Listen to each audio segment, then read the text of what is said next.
Supreme কোর্টে মমতা বন্দ্যোপাধ্যায় সরকারের বিরুদ্ধে বড় পদক্ষেপ মোদী সরকারের।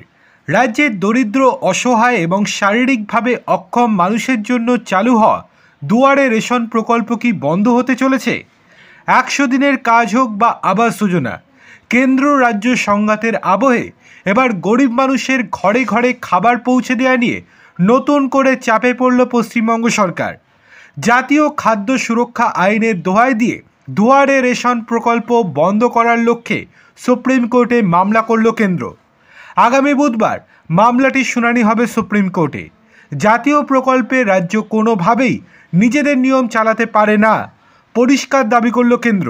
উল্লেখ্য, 2021 সালে মুখ্যমন্ত্রী মমতা বন্দ্যোপাধ্যায়ের উদ্যোগে রাজ্যে দুয়ারে রেশন চালু হয়। উদ্দেশ্য ছিল বয়স্ক গরিব মানুষদের ঘরে পৌঁছে খাদ্যশস্য সরবরাহ করা।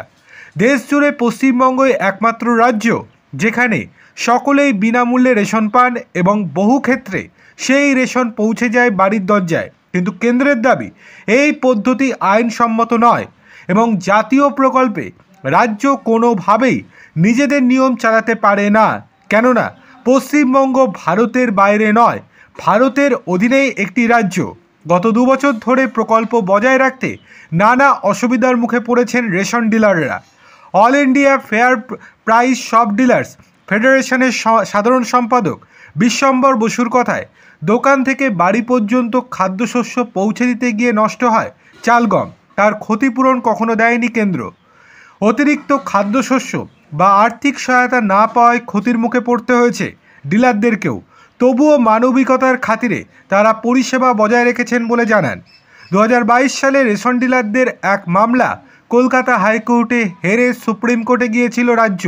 তখন তেমন আগ্রহ দেখায়নি কেন্দ্র, কিন্তু সম্প্রতি খাদ্য মন্ত্রকের ডিরেক্টর সীতারাম মিনা 272 পাতার একটি পিটিশন জমা দেয়। সেখানে কেন্দ্রের অবস্থান স্পষ্ট যে রাজ্যের নিজস্ব কোনো প্রকল্প বাড়ি বাড়ি খাদ্যশস্য পৌঁছে দিতে চাইলে দিতে পারে, কিন্তু জাতীয় খাদ্য সুরক্ষা আইনের আওতায় কেন্দ্রীয় রেশন এইভাবে বিতরণ করা যাবে না।